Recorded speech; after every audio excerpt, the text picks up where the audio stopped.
네, 인사드리겠습니다. 안녕하세요.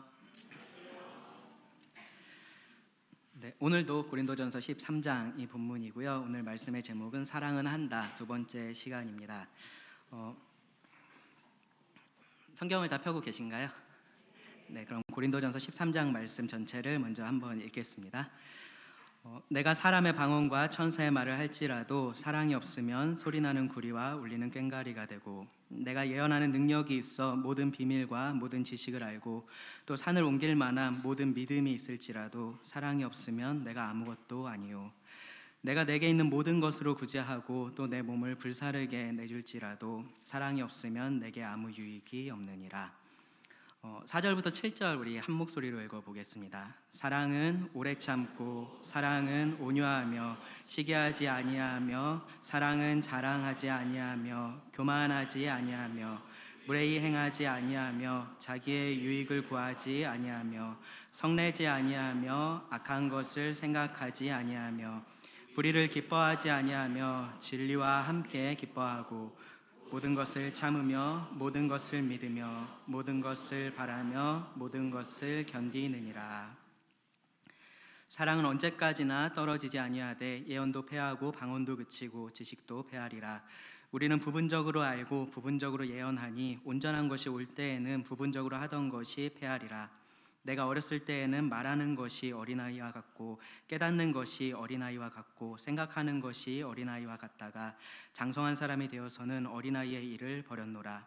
우리가 지금은 거울로 보는 것 같이 희미하나 그때에는 얼굴과 얼굴을 대하여 볼 것이요, 지금은 내가 부분적으로 아나 그때에는 주께서 나를 아신 것 같이 내가 온전히 알리라. 그런즉 믿음, 소망, 사랑 이 세 가지는 항상 있을 것인데 그 중에 제일은 사랑이라. 네, 고린도전서 13장을 통해서요, 교회가 교회로서 기능하기 위해서 가장 중요한 것, 사랑에 대한 말씀을 나누고 있습니다. 1절부터 3절 말씀을 통해서는요, 모든 것에서 사랑을 빼면 아무것도 남지 않는다라는 사실을 우리가 배웠습니다. 사랑이 모든 것이고 무엇을 하든지 사랑이 없으면 아무것도 남지 않고 심지어 그 일을 하는 나도 아무것도 아닌 것이 된다라는 말씀을 우리가 배웠습니다. 그리고 4절부터 7절을 통해서는요, 사랑은 한다라는 제목으로 말씀을 나누고 있습니다. 그 사랑이 무엇인지, 모든 것이라고 말하는, 성경이 모든 것이라고 말하는 그 사랑이 무엇인지에 대해서 조금 자세하게 지금 배우고 있습니다. 어떤 모습이어야 하는지를 우리가 보고 있습니다. 그래서 여러분 이 말씀을 들으실 때요, 4절부터 7절의 이 말씀을 들으실 때 이 사랑에 대해서 막연한 생각을 좀 버리시고요, 굉장히 구체적으로 생각을 해 보셨으면 좋겠습니다. 지금 여러분들이 하고 있는 모든 일 가운데 여기서 말하고 있는 이 사랑이 어떠한 모습으로 드러나야 되는지, 어떻게 행해져야 하는지 하나하나 여러분들 자신에게 적용해 보면서 말씀을 들어주셨으면 좋겠습니다. 어쩌면은요, 여러분께서 이 말씀을 들으시면서 이 고린도전서 13장에 대해서 가지고 있었던 좋은 감정들이 다 사라지셨을지도 모르겠습니다. 제가 이 사랑에 대한 뭔가 이렇게 환상을 지금 깨고 있는 게 아닌가 싶은 생각이 조금 들었습니다. 이 말씀을 보면 읽었을 때 이렇게 막연하게나마 조금 따뜻한 감정, 막 그런 것들이 있었는데, 지금 뭔가 이렇게 무겁게 나를 짓누르는 것 같고, 아, 저런 사랑 내가 해야 되는구나, 뭐 그렇게만 이 말씀이 느껴지실지도 모르겠습니다. 그런데 저도 좀 그렇거든요. 근데 왜 그런가 좀 생각을 해봤어요. 왜 이 말씀을 그렇게 좀 좋게만, 그냥 단순히 뭔가 좋은 느낌으로만 받아들였을까, 그런 생각을 해봤습니다. 가만히 말씀을 이렇게 뜯어보면은 이것이 쉽지 않은 말씀이라는 것이 분명한데 왜 그런 어떤 막연한 환상 같은 것을 가지고 있었을까, 이제 그런 생각을 해본 거죠. 이유가 있습니다. 이유가 뭐냐면요, 우리가 이 말씀을 내가 순종해야 할 말씀으로 보지를 않고요, 다른 사람이 순종해야 할 말씀으로 봤기 때문입니다. 그러니까 내가 해야 할 사랑의 모습이 이런 거다라고 보는 게 아니라요, 다른 사람이 나에게 해야 할 사랑이 이런 모습이다라고 생각을 하니까 그냥 읽으면서 좋은 겁니다. 누군가 나에게 오래 참아주고 온유하게 대하는 것만 생각을 했기 때문에 그렇습니다. 그러니까 좋은 말씀인 거죠. 참 읽을 때 마음이 따뜻해집니다. 당신이 이런 사랑을 받기 위해서 태어난 사람이야 라고 성경이 그렇게 말을 해주는 것만 같습니다. 당신이 어떤 모습이든지 상관없이 당신 모습 그대로 다른 사람들은 이렇게 당신을 사랑해줘야 돼 라고 말하는 것 같습니다. 나를 그렇게 사랑해줘야 된다라고 말하는 것 같은 거죠. 나에 대해서 오래 참아주고 온유해줘야 한다라고 된다라고 들리는 겁니다. 나에게는 누구도 무례하게 행하지 않고 화내서도 안 돼라고 이 성경이 그렇게 말을 하는 것 같습니다. 여기서 말하고 있는 이 사랑, 나도 받고 싶다라는 생각을 하는 거죠. 그러니까 이 말씀에 대해서 그렇게 막연한 그러한 감정, 환상을 가지는 겁니다. 물론 그런 사랑을 우리가 받을 수 있습니다. 그리고 그렇게 누군가 나에게 할 때 이게 사랑이구나라고 우리가 알아야 됩니다. 그리고 그렇게 할 때 실제로 우리 마음이 따뜻해지기도 할 겁니다. 그런데 그것에 앞서서 이 말씀이 우리에게 말하고 있는 것은요, 우리가 어떤 사랑을 해야 하는지에 대해서 말을 하고 있다라는 겁니다. 내가 받아야 할 사랑이 아니라 내가 해야 할 사랑에 대해서 말을 하고 있음을 우리가 알아야 됩니다. 사랑에 대한 그런 막연한 환상 같은 거는요, 순간 따뜻한 감정 같은 것은 분명히 느낄 수 있을 거예요. 그런데 정말로 우리 마음을 뜨겁게 하고 우리의 삶을 바꾸는 그러한 진짜 사랑을 그렇게 경험할 수는 없는 겁니다. 이 말씀에 따라서 우리가 이렇게 서로 사랑을 할 때, 그때에서야 우리가 이런 사랑을 경험할 수 있는 겁니다. 정말로 따뜻한 사랑을 경험할 수 있는 겁니다. 뜨거운 사랑을 경험할 수가 있는 겁니다. 그런 의미에서 사랑은 받는 게 아니라요, 하는 겁니다. 하는 거, 먼저 하는 겁니다. 그런 참된 사랑의 첫 모습이 오래 참고 온유한 것이다라고 말씀을 합니다. 이 두 모습은요, 지난주에 말씀드렸던 것처럼 누군가 나에게 해를 가할 때 혹은 악한 일을 행할 때 그러한 상황이 전제가 되어 있습니다. 그런 상황을 그냥 견뎌내는 게 아니라 그런 일을 나에게 하고 있는 그 사람에 대해서 내가 오래 참는 것, 그리고 온유한 것을 말합니다. 순간적으로 속에서 올라오는 그런 감정을 폭발시키지 않는 거고요. 대놓고든 조용하게든 막 안갚음하려고 복수하려고 생각하지 않는 것을 말합니다. 단순히 내가 이 사람을 논쟁으로 이기겠다라는 생각을 버리는 겁니다. 내가 불이익을 당할 수도 있고요, 억울한 일을 감당해야 하기도 합니다. 그리고 거기서 더 나아가서 온유한 것은요, 적극적으로 그 상대방의 선을 행하는 겁니다. 그 상대방에게 선을 행하는 겁니다. 선을 구하는 겁니다. 그것이 사랑의 기본적인 모습이라는 거예요. 여러분들이 교회 안에서 어떤 일들을 하고 계시든지 이런 태도를 기본적으로 가지고 계셔야 된다라는 겁니다. 그리고 나서요, 이제 4절에 이어지는 말씀을 보시면 바울은 사랑이 하지 않는 행동이 무엇인지를 쭉 나열을 합니다. 이 목록은요, 이 고린도 교회가 특별히 이 사랑하지 않고 있었던 그 모습이 여기에 반영되어 있을 것이다 라고 생각할 수 있습니다. 그 중에서 오늘은요, 3가지, 시기하지 않고 자랑하지 않고 교만하지 않는 그 사랑에 대해서 생각을 해보겠습니다. 4절을 끝내는 겁니다. 공통점이 있습니다. 여기서 말하고 있는 시기, 자랑, 교만, 이 3가지의 공통점이 있습니다. 뭐냐면요, 이것들은요 모두 어떤 능력 혹은 성취하고 관련이 되어 있다라는 겁니다. 다른 사람들 앞에 나를 드러내고 인정받는 것하고 관련이 되어 있는 것들이 지금 여기서 말하고 있는 것들입니다. 뭐냐면요, 나에게 없는 것을 다른 누군가가 가지고 있어요. 그러면 우리가 뭐를 합니까? 그럴 때 시기를 할 수 있는 거죠. 그렇죠? 반대로 남에게 없는 무언가를 내가 가지고 있어요. 그럼 그럴 때 우리는 뭐를 할 수 있습니까? 자랑할 수 있는 겁니다. 이 두 사랑 없는 죄의 기본에 깔려 있는 것, 그것이 바로 교만이라고 말을 할 수 있습니다. 나를 가장 중요하게 생각하는 마음, 나를 높이려고 하는 그 마음이 그 근본 바탕에 깔려 있고, 그것이 상황에 따라서 시기로 드러나거나 자랑으로 드러나는 겁니다. 처음에 제가 이 고린도 교회의 지역적인 특성에 대해서 좀 말씀을 드렸었어요. 그 특성을 여러분 기억하고 계시다면은 이런 문제가 이 교회 안에 정말로 심각했었겠구나라는 것을 이해할 수 있습니다. 이 경쟁적인 사회 속에서 그들이 살고 있었습니다. 그러니까 그런 곳에서 자기를 낮추고 겸손한 사람은 사실은 세상 속에서는 살아가기가 쉽지 않습니다. 더 높은 자리에 오르려고 하는 그런 야망이 그들에게 있어야 되고요. 할 줄 모르는 게 있으면 어떻게 해야 돼요? 나 할 줄 모른다라고 말하는 게 아니라 할 줄 몰라도 할 줄 아는 것처럼 얘기를 해야 됩니다. 그렇게 잘 얘기를 해야 되는 거죠. 만약에 모두가 다 같이 어떤 일을 해서 좋은 성과가 나왔어요. 내가 거기에 100 중에 1 정도 기여를 했습니다. 그러면은 다른 사람들은 어떻게 생각하게 만들어야 됩니까? 내가 그 중에 최소한 50 이상, 80 이상, 90 이상을 내가 해낸 것처럼 그렇게 생각하게 만들어야 내가 그런 사회 속에서 인정받을 수 있고 살아남을 수가 있는 겁니다. 시기나 자랑과 교만이 그들 사회에 있어서는 사실은 그렇게 부정적인 단어가 아니었다라는 거죠. 뭐 단어 자체가 그러면 이렇게 바꿀 수 있습니다. 시기는 열망이라고 할 수 있습니다. 자랑은 자기 PR이라고 말을 할 수 있을 거고요. 교만은 자신감이라고 할 수 있을 겁니다. 그들이 속한 그 사회 속에서 이런 것들이 필수적인 덕목이었고요. 이 고린도 교회는 그 사회, 그 세상에 그러한 영향을 아주 심하게 받고 있었습니다. 지금 말씀드린 이런 얘기가 그렇게 특별하게 들리지 않을 거예요. 바울 당시 고린도 지역의 특별한 점이었을 수는 있지만 오늘날 우리가 지금 살고 있는 이 세상을 봐도, 이 사회를 봐도 이 고린도와 정말로 많이 닮아 있다라는 것을 우리가 알 수 있습니다.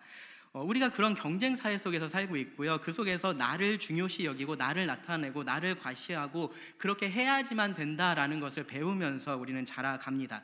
뭐 외향적인 사람들만 그러는 게 아니에요. 내향적인 사람들도 마찬가지입니다. 그게 어떻게 드러나느냐의 차이일 뿐이지 다들 이런 것들을 배우고 그렇게 하려고 합니다. 제가 어디 가서 말을 안 하고 있으면은 저 형제 참 겸손해, 그런 말을 들어요. 근데 그거는 그냥 말이 없는 거지 겸손한 게 아닙니다. 네, 그 차이를 여러분 아셔야 됩니다. 어떻게 드러나느냐만 다른 겁니다. 결국은 나 중심의 가치관을 가지고 있으면, 그런 교만한 마음을 우리 가운데 가지고 있으면 그것이 우리 사이의 이 관계들을 계속해서 깨뜨리는 일을 합니다. 무너뜨리는 일을 합니다. 그 문제를 가져오는 거죠. 개인 사이에서만 그런 문제가 일어나는 게 아니고요. 비슷한 이익을 추구하는 그러한 집단들이 생겨납니다. 그런 파들이 만들어진다는 거죠. 그러면서 그렇게 편을 나눠서 싸우고 다투는 일들이 일어납니다. 그런 것들이 자연스럽게 세상에서 보여집니다. 흔하게 보여집니다. 그리고 그것이 교회에 영향을 주고 있다라는 겁니다. 유평 교회에도 영향을 준다라는 겁니다. 그래서 여러분, 이런 말씀을 통해서요, 나를 좀 돌아봐야 되고요. 우리 교회가 그렇지 않은지, 그런 영향을 받고 있지 않은지 점검을 해 봐야 됩니다. 왜 그러냐면요, 능력과 성취에 대해서 사랑은 그렇게 하지 않기 때문입니다. 사랑은 시기하지 않고요, 자랑하지 않고 교만하지 않습니다. 자, 먼저 이 시기하지 않는다라는 말에 대해서 좀 생각을 해보겠습니다. 이 시기한다라는 동사 자체는요, 기본적으로 무언가를 간절히 원한다라는 의미예요. 그래서 제가 앞에서 열망이라는 표현을 썼잖아요. 무언가를 간절히 바라는 것, 열망하는 것, 그것을 의미를 합니다. 그래서 이 단어 자체가 부정적인 것은 아닙니다. 긍정적으로도 충분히 사용할 수 있는 거죠. 무언가를 간절히 원하는 것, 긍정적일 수 있습니다. 그런데 이제 이 맥락에서 보면은 당연히 부정적인 의미다라고 우리가 알 수 있죠. 왜 그러냐면은 사랑이 지금 모든 것이라고 말을 하면서 이 사랑이 중요하다라는 얘기를 하고 있는데, 그 사랑은 시기하지 않는다라고 말을 하고 있기 때문에 그렇습니다. 내가 간절히 원하지만 내가 가지고 있지 않은 것, 혹은 가질 수 없는 것, 그러한 것을 가지고 있는 그 사람을 볼 때 그 사람에 대해서 내가 느끼는 부정적인 그러한 감정이 시기심이고요. 그리고 그런 마음으로 시기하는 행동들을 우리는 다양한 모습으로 드러냅니다. 지금 시기라는 표현을 썼어요. 이 시기라는 것은 그 자체로서 죄가 됩니다. 그런데 앞서 말씀드렸던 무언가를 간절히 원하는 것, 열망하는 것, 그거 자체는 사실은 죄가 아니에요. 심지어 다른 사람이 무언가 가지고 있는 것을 나도 그거 가져야겠다라고 생각하는 것도 그 자체로서 죄는 아닙니다. 그러니까 무언가를 우리가 부러워할 수 있는 거죠. 그리고 그것이 우리 삶의 정당한 동기, 우리 삶을 올바른 방향으로 이끌어가는 그런 동기가 될 수도 있습니다. 뭐 이런 것들 생각해 보세요. 교회 안에서 어떤 형제나 자매가 굉장히 헌신적으로 일하는 모습을 보는 겁니다. 그걸 보면서 나도 저렇게 헌신적으로 살고 싶다, 저렇게 헌신적으로 주님 섬기고 싶다, 그러한 부러운 마음이 들 수 있잖아요. 그래서 그렇게 동일하게 섬기려고 노력할 수도 있습니다. 그럴 때 그것을 간절히 바라는 것, 열망하는 것, 문제될 게 아닙니다. 그런데 문제는 뭐냐 하면요, 우리가 기본적으로 그렇게 가지고 있는 우리의 좋은 것들을 나쁜 것들로 아주 쉽게 바꿀 수 있다라는 거예요. 우리가 가지고 있는 죄성이라는 것이 어떤 좋은 것을 죄악된 것으로 아주 쉽게 바꾸어 버립니다. 방금 말씀드렸던 그 예를 생각해 보세요. 처음에는 보면서 나도 저렇게 헌신적으로 주님 섬겨야지 라는 생각을 하면서 생각했던 것이 점점 시간이 지나면서 교회 안에서 그 사람만 계속해서 뭔가 인정을 받고 칭찬을 받고 그런 모습들을 보게 됩니다. 그러면 우리 속에서 무슨 마음이 생겨나나요? 서운할 수 있죠. 그렇죠? 나도 열심히 하는데 왜 나는 안 알아주고 저 사람만 알아주지? 그런 마음들이 우리 안에서 생겨날 수 있는 겁니다. 그러면서 조금씩 시기하는 마음이 싹트기 시작하는 거죠. 좋았던 거, 긍정적인 열망이 이제는 시기라는 부정적인 열망으로 바뀌는 겁니다. 이런 경우도 있어요. 반대로 이제 내가 열심히 하니까 오히려 내가 교회 안에서 더 인정받기 시작하는 거죠. 성도들도 나에 대해서 많은 칭찬을 해주고 그렇습니다. 그럴 때 기분이 좋습니다. 그리고 뭔가 우월감이 느껴집니다. 그러기 시작하면요, 그것은 뭐냐면은 주님이 아니라 내가 지금 나를 섬기기 위해서 그런 일들을 하고 있다라는 것에 대한 증거가 됩니다. 그런 것이 나의 열심의 목적과 동기가 되고 있다면요, 그것이 곧 시기인 겁니다. 그런 모습은 교회가 아니라 세상의 모습입니다. 나는 지금 그 성도를 이 교회의 지체, 한 몸의 지체로서 보고 있는 게 아니라요, 어떠한 경쟁 상대로 보고 있는 거고요. 그래서 이기려고 하고 있는 그러한 모습입니다.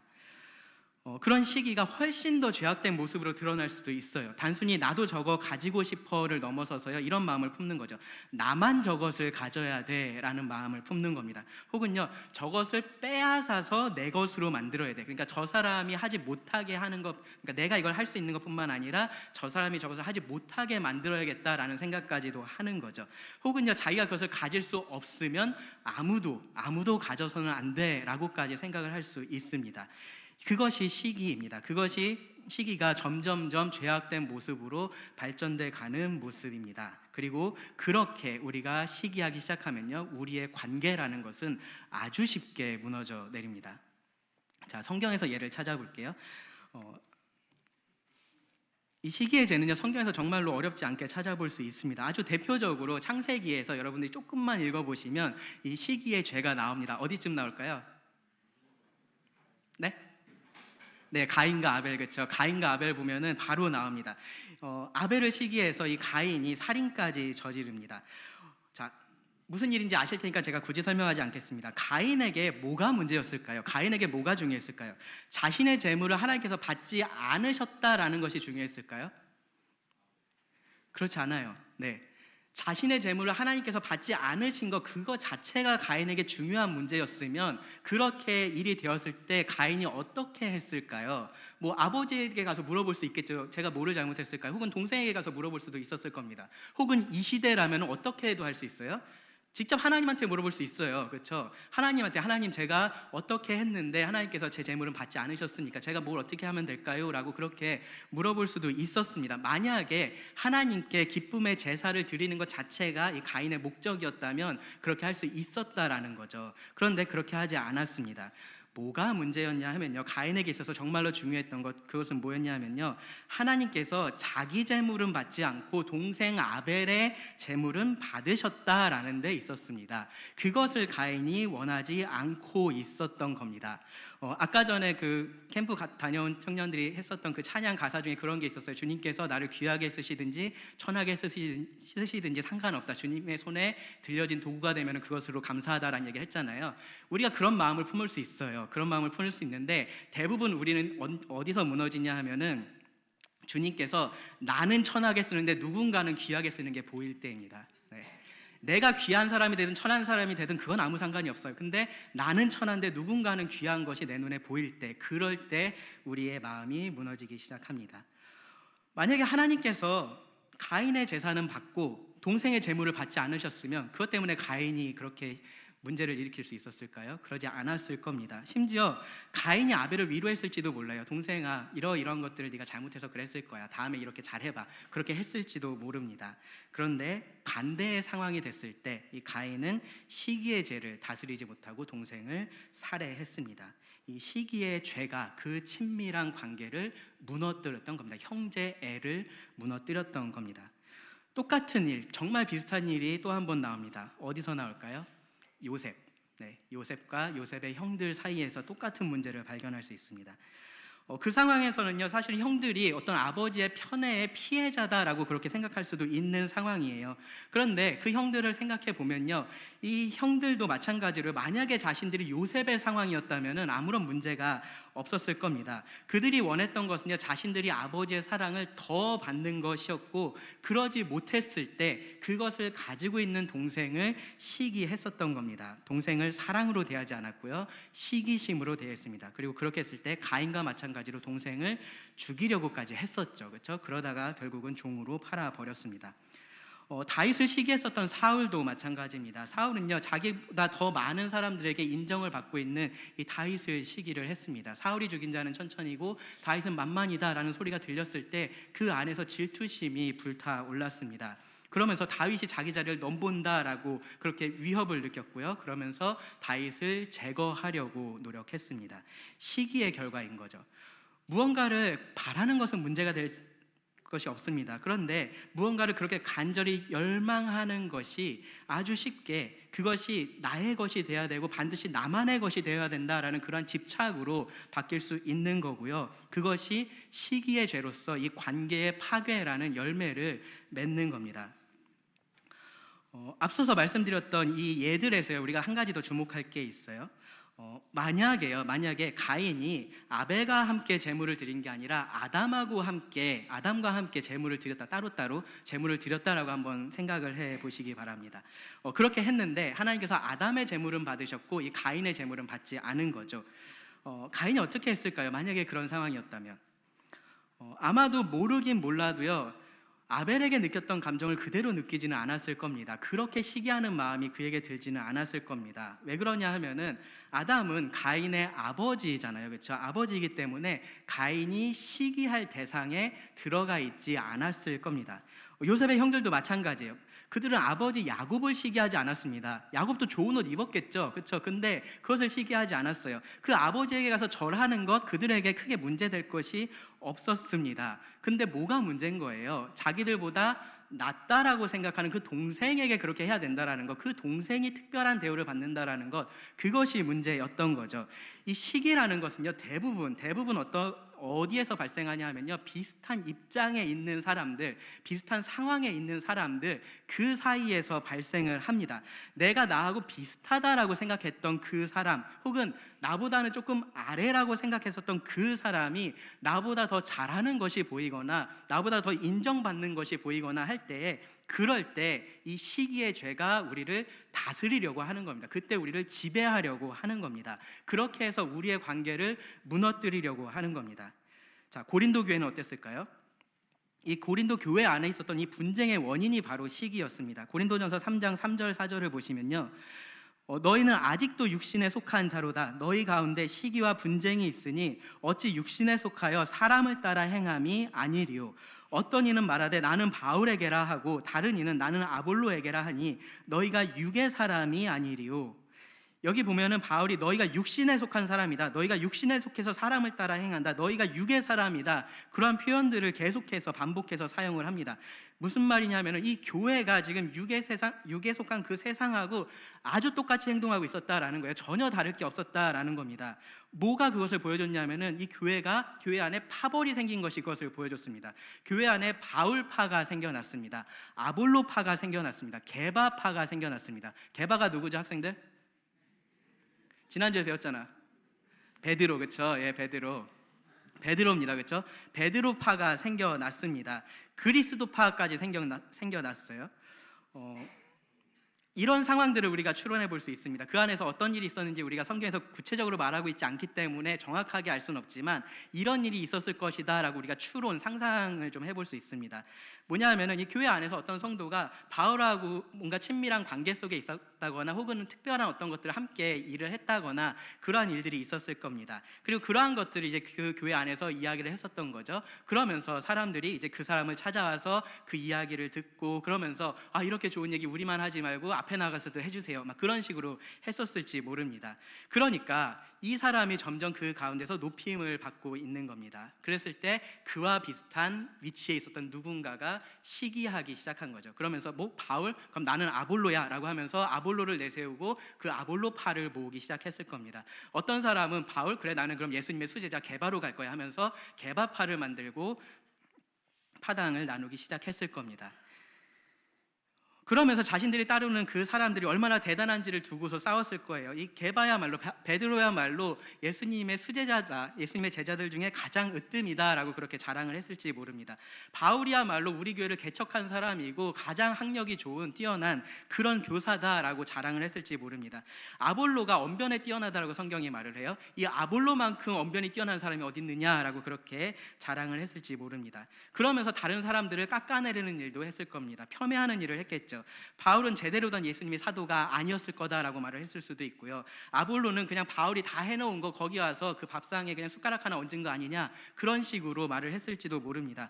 게바가 언제 한번 우리 여기 교회 와서 제대로 우리 돌봐준 적이나 있냐 그런 식으로 말을 했을지도 모릅니다. 그냥 이런저런 사실들 거짓들 그런 거 다 섞어서 뭐를 하는 거예요? 줄 세우기를 하는 겁니다. 누가 더 낫고 누가 더 못하고 하는 것들을 줄 세우기를 하는 겁니다. 시기가 만들어내는 그러한 분쟁인 겁니다. 세상에서 그런 일들이 있습니다. 근데 그런 일들이 그 교회 안에서 그대로 재현이 된 겁니다. 그리고 그렇게 됐을 때 교회는 다툼과 분쟁이 있는 그냥 세상이 됐습니다. 시기가 그렇게 했다라는 거예요. 그 모든 다툼과 분쟁을 그리스도께서 허무셨잖아요. 그렇죠? 예수님의 십자가 그 모든 것들을 허물었는데 그것을 시기라는 죄가 다시 세워놓은 겁니다. 복음 안에서 그 모든 관계들이 회복됐는데 그 회복된 관계를 다시 무너뜨리는 일을 시기가 하는 겁니다. 고린도 교회 성도들이요 은사에 대한 열정이 있었습니다. 그런데 그것이 아주 쉽게 시기로 이어졌습니다. 그들은요 그 열정을 이 은사를 통해서 하나님을 섬기고 성도들에게 유익을 끼치는데 그렇게 사용하는데 목적이 있지 않았어요. 그것을 통해서 자신을 드러내기를 원했습니다. 내가 무엇을 하는지를 사람들이 보기를 원했고요. 내가 다른 사람보다 더 잘한다라는 것을 증명하고 싶었습니다. 그 안에서 내가 얼마나 인정을 받고 얼마나 높은 자리까지 올라가는지 그것이 이들에게 중요했습니다.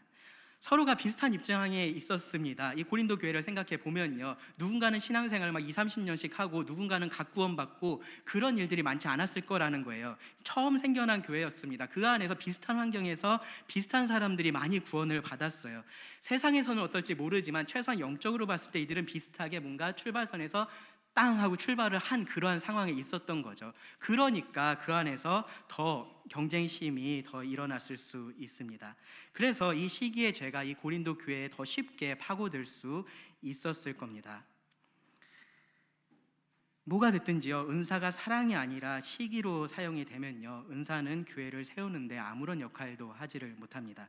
나만 특별해야 한다, 내가 특별해야 한다, 그러한 생각으로 하는 일들은요, 오히려 교회를 무너뜨립니다. 성도들은 유익을 얻지 못하고요, 서로 다투고 분쟁하고 나눠집니다. 고린도 교회가 그랬습니다. 그리고 오늘날의 우리 교회도 그러한 위험에 노출되어 있다라고 말할 수 있습니다. 경쟁심이라는 것이 회사를 발전시키는 그러한 하나의 원동력이 될지 모르지만요, 교회에 필요한 것은 아닙니다. 교회는 무엇으로 세워집니까? 사랑으로 세워집니다. 교회는 사랑으로 세워집니다. 그래서 시기하지 않을 때 이 교회가 바르게 성장할 수 있습니다. 그래서요, 여러분, 이런 면에서 여러분 자신을 계속해서 좀 점검을 하셔야 됩니다. 잘 점검을 해 보셔야 되고요, 계속해서 점검을 해야 됩니다. 왜 그러냐 하면요, 앞에 말씀드린 것처럼 좋은 열정이 어느 순간 금방 그렇게 시기로 바뀔 수 있기 때문에 그렇습니다. 내가 정말로 주님을 위해서 한다라고 말하고 있는 그러한 일들이 정말로 주님을 위해서 하고 있는 건지 점검을 해야 되는 거죠. 내가 사랑으로 하고 있는지 아니면 시기심으로 이 일을 하고 있는지 점검을 해 봐야 됩니다. 자, 점검하는 방법 말씀드릴게요. 어렵지 않습니다. 교회 안에서 나와 비슷한 일을 하는 형제나 자매를 생각해 보시기 바랍니다. 나하고 비슷한 은사를 가진, 비슷한 일을 하는 형제나 자매를 생각해 보시기 바랍니다. 뭐 꼭 일이 아니어도 상관없습니다. 여러분들 생각에 비슷한 위치에 있다라고 생각하는 그런 사람을 생각해 보시기 바랍니다. 그런 사람이 다른 성도들에게 인정을 받고 칭찬을 받을 때, 그럴 때 여러분 마음이 어떠시겠습니까? 그 사람이 나보다 더 많은 성취를 이루어낼 때, 그럴 때 여러분 마음이 어떠시겠습니까? 내가 어쩔 수 없이 하고 있는 일 그런 거 생각하라는 거 아니에요. 그런 거면요 딴 사람이 해주면 좋죠, 그렇죠? 근데 그런 게 아니라 내가 정말로 좋아하는 일, 그래서 내가 정말로 하고 싶은 일, 이 일은 내가 정말로 주님께서 나에게 주신 일이고 항상 내 마음에 짐도 주시고 그래서 내가 정말로 잘하고 싶은 일, 그런 일에 대해서 말을 하는 겁니다.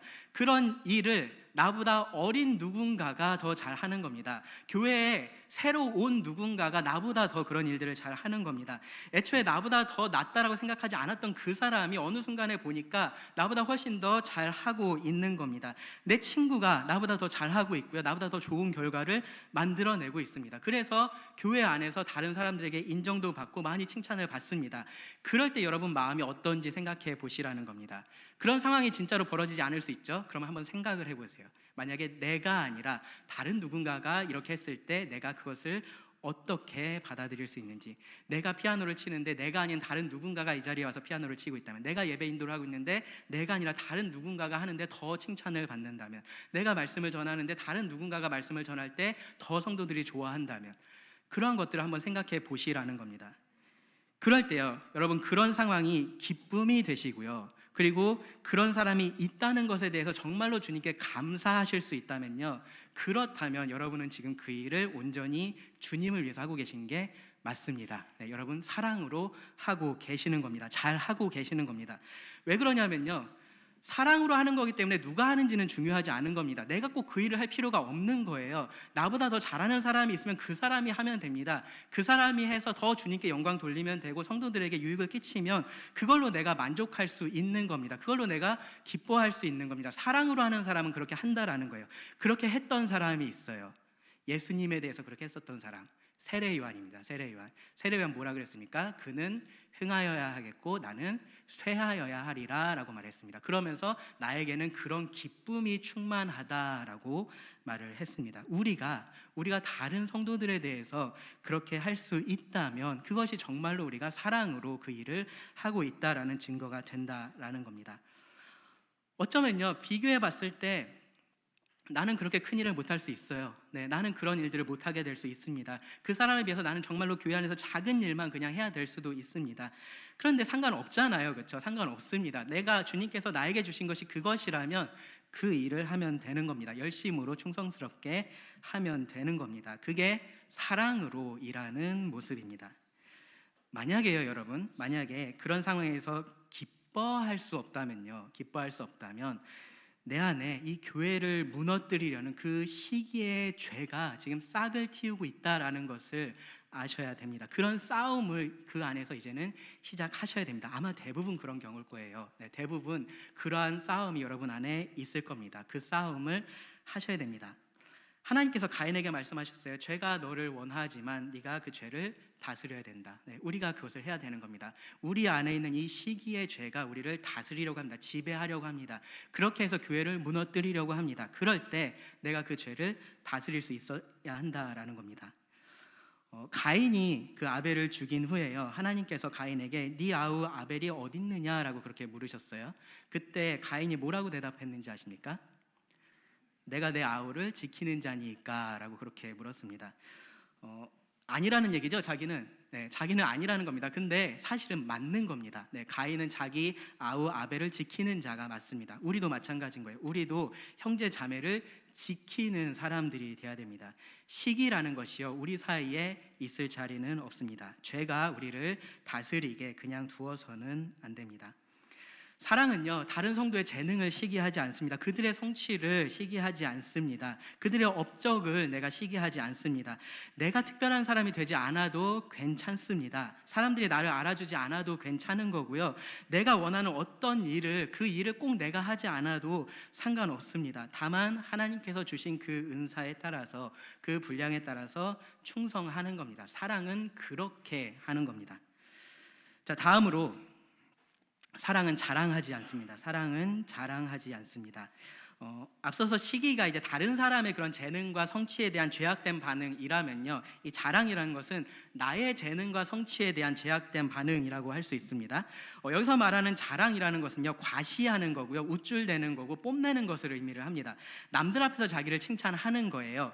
실제로는 아무것도 없으면서 허세를 부리는 것도 사실은 여기에 포함이 됩니다. 사랑이 그렇게 하지 않는다라는 겁니다. 사랑은 과시하지도 않고 우쭐대지도 않고 뽐내지도 않고 허세를 부리지도 않습니다. 잠언 말씀을 보면요, 그렇게 하는 게 지혜롭지 못한 거다라고 말씀을 해요. 잠언 27장 2절에 보시면 타인이 너를 칭찬하게 하고 네 입으로는 하지 말며 외인이 너를 칭찬하게 하고 네 입술로는 하지 말지니라. 정말로 객관적으로 봐서 칭찬받을 만한 일을 했어도 자기 입으로 자기를 칭찬하지 말라라는 거예요. 사실 여러분도 아실 겁니다. 그렇게 하는 게 결국 자기에게도 그렇게 득이 될 게 없습니다. 좋은 일을 했는데 좋은 소리를 못 들어요. 자기가 그것을 다 이야기하고 다니면은 결국은 자기도 좋은 소리를 못 듣습니다.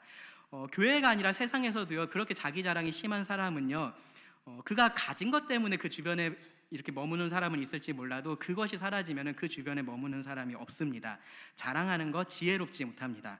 그런데 지금 이 고린도전서 13장은요, 그 이상을 말을 하고 있는 겁니다. 자랑하는 게 지혜롭지 못한 것뿐만 아니라 그것은 사랑이 없는 거다라고 얘기를 하는 거예요. 사랑 없는 행동이다라고 이야기를 하는 겁니다. 교회 안에서 어떤 성취를 이룬 사람, 인정받을 만한 그런 은사를 가진 사람이 그 일을 뽐내면서 말하는 것, 그 자체로서 지금 뭐를 하고 있는 거냐 하면요, 자기를 다른 사람하고 지금 구별짓고 있는 겁니다. 그 사이를 지금 무너뜨리고 있는 겁니다. 그러면서 자기를 높이고 있습니다. 그렇게 교회를 분열되게 만듭니다. 그리고요, 그렇게 함으로써 다른 사람들을 시기의 죄에 빠지게 만들 수도 있습니다. 이렇게 우리가 자랑하는 이유가 뭐예요? 그렇게 자랑해서 나를 높여달라라는 것뿐만 아니라 부럽지라는 말을 하고 싶은 겁니다. 부럽지, 나 부러워해라라고 말을 하는 겁니다. 시기의 유혹에 빠지게 할 수 있습니다. 그 사람의 죄의 본성을 자극할 수 있는 거죠. 자기는 나쁜 의도가 아니었다라고 말을 할 수도 있고요, 자랑하려고 하는 의도도 없었다라고 말을 할지도 모릅니다. 그냥 하나님께서 나한테 하신 일 그냥 그렇게 말한 것뿐인데 라고 우리가 생각할 수도 있습니다. 정말로 순수하게 그렇게 한 일들에 대해서 누군가는 정말로 삐뚤어진 마음이 있어서 시기하는 마음을 가질 수도 있어요. 우리가 그런 것까지는 어떻게 할 수는 없습니다. 그런데 실제로 우리는 자랑하고 싶어하는 마음이 있어서 그러한 이야기들을 할 때가 많고요. 그리고 그렇게 했을 때 훨씬 더 다른 사람으로 하여금 시기하게 만듭니다. 실제로 부러워하라라고 하는 그런 말이기 때문에 그래요. 그런 말들이 교회를 무너뜨립니다. 그리고요, 바울은 여기서 조금 더 나아가서요, 이렇게 사랑 없이 하는 자기 자랑이 궁극적으로는 이 그리스도의 십자가의 의미를 무의미한 것으로 만든다라고까지 이야기를 합니다. 고린도전서 1장 26절부터 31절 말씀을 보시면 이렇게 말씀을 합니다.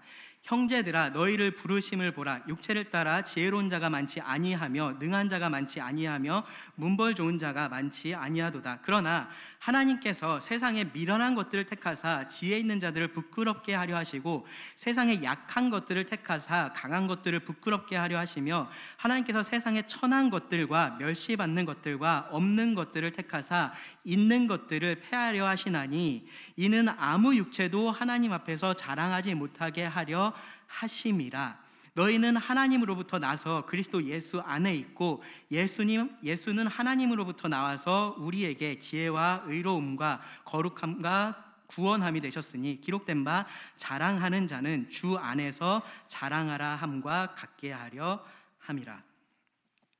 하나님의 선택을 지금 보라는 겁니다. 하나님께서 미련하고 약하고 천하고 멸시받고 없는 것들, 세상의 기준에서 봤을 때 그렇다라는 거예요. 그러한 사람들을 택하셨습니다. 왜 그렇게 하셨다라고 얘기를 합니까? 세상에서 인정받는 모든 것들, 지혜롭고 강하고 명예를 가진 것들, 모든 것을 가진 사람들, 그것들을 부끄럽게 하려고 그렇게 하셨다라는 겁니다. 그렇게 해서 아무 육체도 하나님 앞에서 자랑할 수 없게 하셨다라고 얘기를 해요. 이 모든 일을 하신 하나님만이 자랑할 수 있는 것으로 만들려고 하나님께서 이렇게 하셨다라는 겁니다.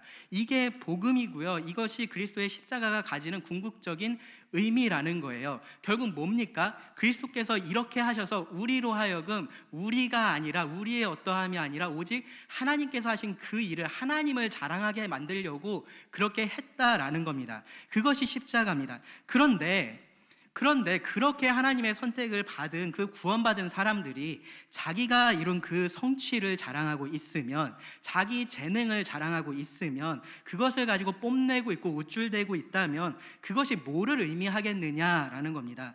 그것을 통해서 자기가 인정을 받고 싶어 하고 있으면 그것이 무슨 의미겠느냐라는 겁니다. 뭐를 의미하는 겁니까? 이 모든 것들이, 내가 가진 모든 것들, 내가 한 이 모든 일들이 하나님께서 하신 일이 아니라 내가 한 일이라고 선포하고 있는 겁니다. 하나님께로 돌아가야 할 그 유일한 영광을 내가 가로채고 있는 것이 되는 겁니다. 그렇게 해서 그리스도의 십자가를 무의미한 것으로 만드는 겁니다. 고린도 교회에 이렇게 스스로를 높이는 사람들이 있었습니다. 3장 18절을 보시면 스스로 지혜롭다라고 생각하는 사람들이 있었고요. 8장 2절을 보시면 스스로 안다라고 생각하는, 많이 안다라고 생각하는 사람들이 있었고요. 14장 37절을 보시면요, 스스로 신령하다라고 생각하는 사람들이 있었습니다. 서로 방언을 하려고 하고 서로 예언을 하려고 했었던 것, 그렇게 해서 자신을 드러내고 싶었기 때문입니다. 바울이 그들에게 이렇게 물어봅니다. 네가 받았은즉 어찌하여 받지 아니한 것 같이 자랑하느냐. 하나님께서 주신 것들을 가지고 하나님께서 하신 그 일들을 자기가 한 것처럼 자랑을 한다라는 겁니다. 마치 그 모든 것이 자기 능력으로 가능한 거고 나이기 때문에 이런 일들을 할 수 있었다라는 듯이 말을 하는 겁니다. 자랑은 그렇게 해서 나를 높이고 다른 사람을 낮춥니다. 나는 우월감을 느끼고요, 다른 사람에게는 열등감을 심어줍니다. 이렇게 나는 대단하고 이렇게 하지 못하는 너는 아무것도 아니다 라고 말을 합니다. 실상은 뭔지 아십니까? 그렇게 사랑 없이 그런 모든 일들을 잘하고 있는 그 사람이 아무것도 아닌 것이 됩니다. 그 사람이 하는 그 모든 일들이 무의미한 것이 됩니다. 그렇게까지 나쁜 의도를 갖고서 우리가 그렇게 하진 않을 수 있습니다. 그런데 자랑하고 싶은 마음이 우리 안에 있습니다. 진짜 내가 생각해도 이거 너무 잘한 일인데 아무도 몰라주면요, 여러분 어떠세요? 서운합니다. 네, 서운합니다. 그래서 어떻게든지 누구한테 좀 얘기 좀 하고 싶다라는 생각이 이 속에서 계속해서 올라옵니다. 내가 말하지 않으면 정말 아무도 모를 것 같습니다. 그래서 좀 어떻게라도 좀 알고 싶게, 너무 대놓고 말하면 좀 그러니까 살짝이라도 흘리고 싶은 마음이 있을 때가 있습니다. 외식할 때 외식하는 사람들이 일부러 얼굴에 슬픈 빛을 한다라고 예수님께서 말씀하셨는데, 마치 그런 것처럼 은근슬쩍 그렇게 자랑하는 일들을 우리는 합니다. 좋은 마음으로 예배당 청소를 했어요. 근데 아무도 그걸 본 사람이 없습니다. 어떻게 합니까? 어디 불을 하나 켜놓고 가요. 그럼 다음날 와서 물어봅니다. 교회 아침에 왔는데 불이 켜져 있던데 무슨 일이지? 내가 어제 왔었는데 깜빡하고 켜놓고 갔네. 어제 왜 왔는데? 뭐 별거 아니고 그냥 교회 청소나 좀 하려고. 그렇게 하는 겁니다. 누군가는 알아보게 하고 싶은 마음이 우리들에게 있습니다. 자랑하고 싶은 마음이, 드러내고 싶은 마음이, 내가 한 것 좀 봐주세요라고 하고 싶은 마음이 우리들에게 있는 겁니다. 서로가 그 수고를 알아주는 것 정말로 필요한 것, 중요한 일들입니다. 칭찬하고 격려하는 것 꼭 필요한 일들입니다. 그런데 다른 사람이 나를 몰라준다고 해서요, 내가 다른 사람에게 그것을 꼭 알려줘야 되는 것은 아닙니다. 알게 해야 되는 것은 아니다라는 겁니다. 그것은 사랑 없는 행동이다라는 거 여러분 아셔야 됩니다. 특별히요, 우리는 이런 일들을 좀 이럴 때도 하기도 해요. 언제냐 하면요, 다른 사람을 깎아내리려고 그렇게 하기도 합니다. 그러니까 시기하고 자랑이 함께 일할 때가 있는 거죠. 누군가가 누가 봐도 칭찬받을 만한 그런 일들을 했을 때 옆에서 한몫 거둡니다. 그러면서 어떻게 하냐 하면요, 그것이 별것 아닌 것으로 만들어버려요. 나도 그렇게 했었는데, 누구도 저렇게 하는데 라고 그렇게 하는 겁니다. 나는 마치 그거보다 더 잘했다라는 식으로 말을 합니다. 나는 그거보다 더 잘 알고 있고, 그렇게 하는 것은 네가 제대로 하지 못한 거다라는 그런 인상을 주려고 합니다. 그렇게 하지 말라라는 겁니다. 상대방의 성취를 우리가 인정할 수 있어야 됩니다. 은사를 존중할 수 있어야 됩니다. 설령 객관적으로 내가 더 낫다라고 해도 마찬가지예요. 나는 나대로 하나님께서 주신 그 은사에 충성하면 되는 거고요, 그 사람은 그 사람대로 하나님께서 주신 그 은사에 충성하면 되는 겁니다. 하나님께서 그렇게 적절하게 사용하시는 겁니다. 나를 귀하게 쓰고 그 사람을 천하게 쓰든, 나를 천하게 쓰고 그 사람을 귀하게 쓰든 우리가 그것을 상관할 문제가 아닙니다. 그래서 사랑은 자랑하지 않습니다. 자, 마지막으로 교만하지 않습니다. 시기와 자랑의 죄의 근본에 있는 것이 교만이라고 처음에 말씀을 드렸습니다. 교만은요, 나를 본래의 자리에 두지 않는 것을 의미를 해요. 나를 가장 중요하게 여기는 겁니다. 나의 생각이 항상 옳다라고 생각을 하는 거예요. 자기 기준으로 다른 사람을 판단하는 겁니다. 특히 다른 사람하고 나를 비교를 합니다. 그러면서 내가 더 낫다라고 생각을 하는 게 교만입니다. 이런 교만이요, 고린도 교회의 특징이라고 우리가 말을 할 만합니다. 앞서 말했던 그런 시기와 자랑이 그 교회 안에 있었다라는 것이 증거이기도 하고요. 여기서 사용된 이 교만이라는 단어 자체가요, 신약 성경에서 골로새서 2장 18절을 제외하면 오직 이 고린도 전서에서만 사용이 됐습니다. 이 고린도 전서에서 이 고린도 교회의 모습을 묘사할 때 사도 바울이 유일하게 사용을 했습니다. 고린도전서 4장 6절을 보시면요, 형제들아, 내가 너희를 위하여 이 일에 나와 아볼로를 들어서 본을 보였으니 이는 너희로 하여금 기록된 말씀 밖으로 넘어가지 말라 한 것을 우리에게서 배워 서로 대적하여 교만한 마음을 가지지 말게 하려 함이라. 고린도전서 4장 18절 19절은요, 어떤 이들은 내가 너희에게 나아가지 아니할 것 같이 스스로 교만하여졌으나 주께서 허락하시면 내가 너희에게 속히 나아가서 교만한 자들의 말이 아니라 오직 그 능력을 알아보겠으니. 5장 2절은요, 그리하고도 너희가 오히려 교만하여져서 어찌하여 통한이 여기지 아니하고 그 일 행한 자를 너희 중에서 쫓아내지 아니하였느냐. 8장 1절은요, 우상의 제물에 대하여는 우리가 다 지식이 있는 줄을 아나 지식은 교만하게 하며 사랑은 덕을 세우나니. 교만이 서로 대적하게 만듭니다. 교만은요, 행동하지 않고 말만 합니다. 그러면서 다른 사람의 말은 듣지 않습니다. 자기가 충분히 잘 알고 잘 할 수 있다라고 그렇게 생각을 해요. 교만은 죄를 용납합니다. 남의 죄는 쉽게 정죄를 하는데 자기 죄는 쉽게 정당화를 하는 겁니다. 그런 교만이 교회를 무너뜨립니다. 교회에서 내가 제일 중요하면요, 그리스도가 가장 중요한 교회는 세워질 수가 없는 것이기 때문에 그렇습니다. 교만한 사람이 방언을 한다면요, 왜 하겠습니까? 자기가 얼마나 방언을 잘하는지 뽐내려고 하는 겁니다. 교만한 사람이 예언을 하면요, 자기가 지식이 얼마나 완벽한지를 드러내려고 그렇게 예언을 합니다. 교만한 사람이 구제하고 자기 몸을 불사르게 내어주면요, 그건 내가 얼마나 헌신된 사람인지를 사람들 앞에 증명하고 싶어서 그렇게 하는 겁니다. 그런 사람들이 모여서 세운 교회는 그런 사람들이 중심에 있는 겁니다.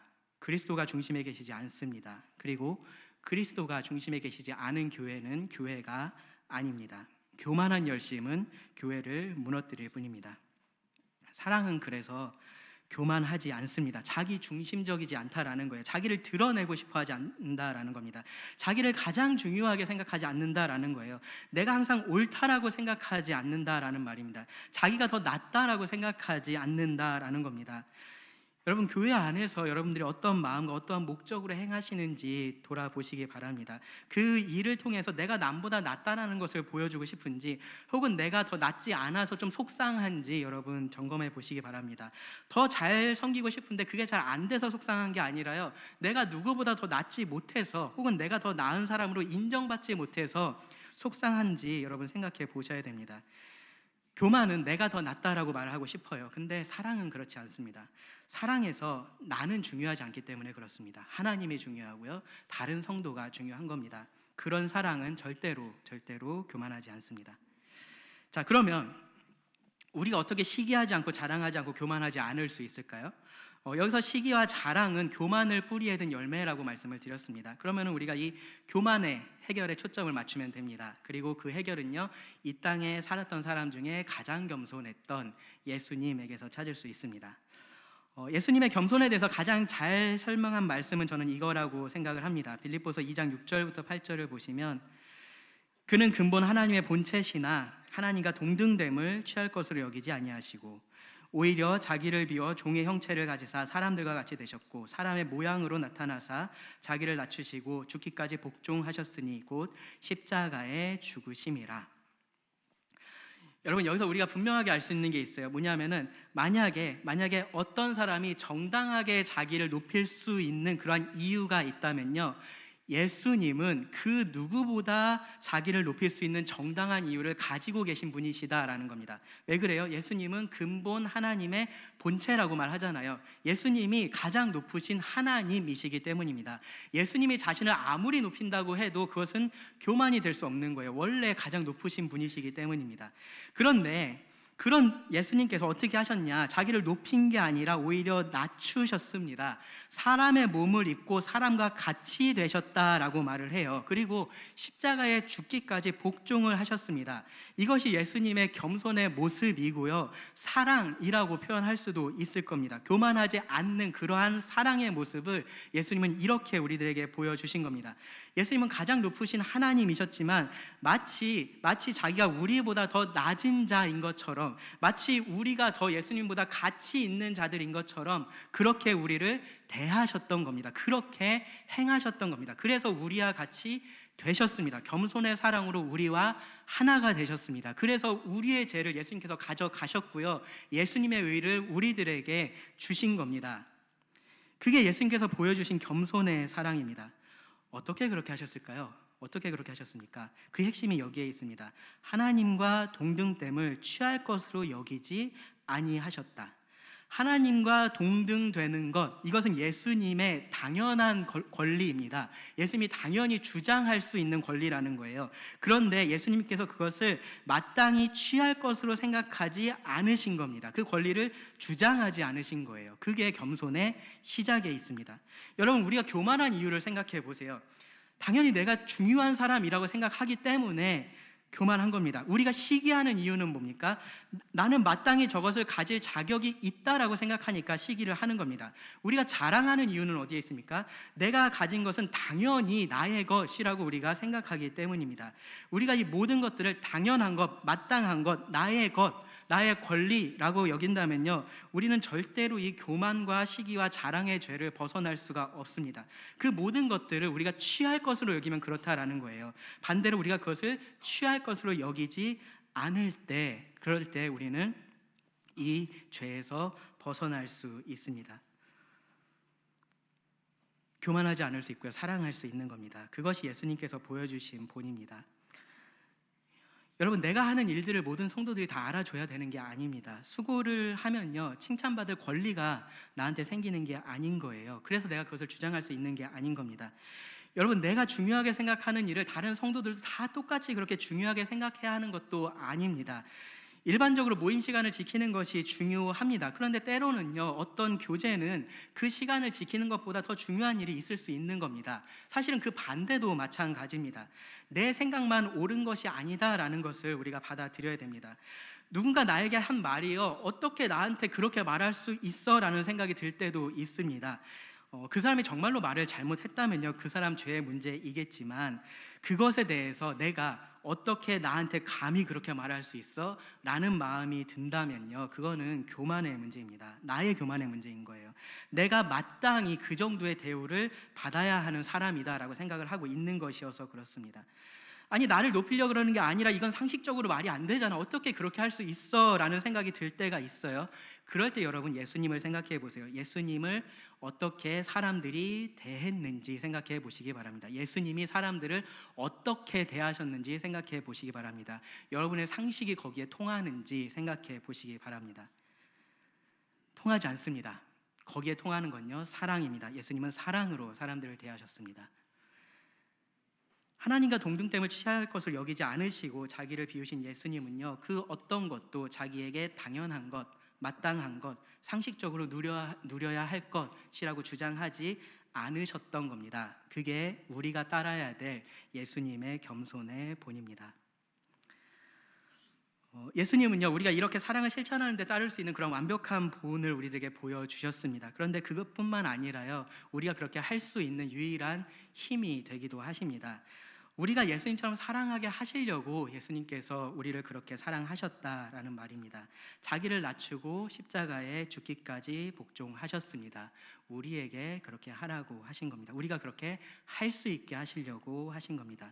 우리에게 서로 사랑하라라고 명령을 하셨던 그 예수님은요, 그 사랑을 어떻게 해야 되는지만 보여주신 게 아니라요, 정말로 그 명령에 순종할 수 있는 그 힘을 우리들에게 주신다라는 겁니다.